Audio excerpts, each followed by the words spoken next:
খাড়া খাড়া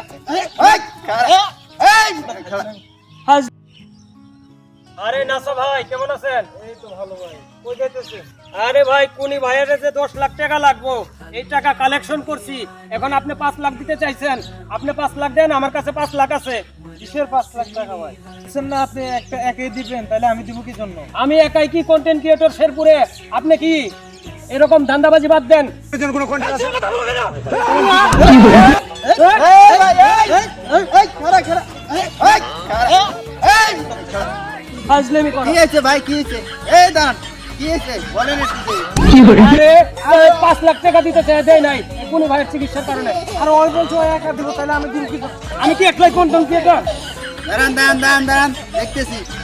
এখন আপনি যেহেতু বলছেন ভাই 10 লক্ষ একাই দিবেন, তাহলে আপনি দেন, বা আপনার টিমের লোক নিয়ে আপনি দেন। আমার পেজ ফিউজ হয়েছে, আমি একাই 10 লাখ দিব। আর এই যে নাসা ভাই, আপনি তো কাম ঠিক করেন নাই, কথা দিয়ে কথা রাখেন নাই ভাই। আর ও একটা ব্যবসা ধরছে, ফেস নিয়ে ব্যবসা ধরছে। আর ফেস গেছে কি হয়েছে? ইউটিউব টিকটক কি গেছে? ওর দিতে ইনকাম করতেছে। শুনেন, ফেস গেছে, ওটা দিয়ে বোর ব্যবসা ধরছে। শুনেন ব্যবসা আমার শুরু করছে, হ্যাঁ? আমার ভ্যালু আছে, আমার দামের মূল্য আছে। মেসি, নেইমার, রোনালদো, আগের যেমন দাম আছে, এমন দাম আছে। এই কি দাঁড়ান দাম দাঁড়ান বেটা তোর?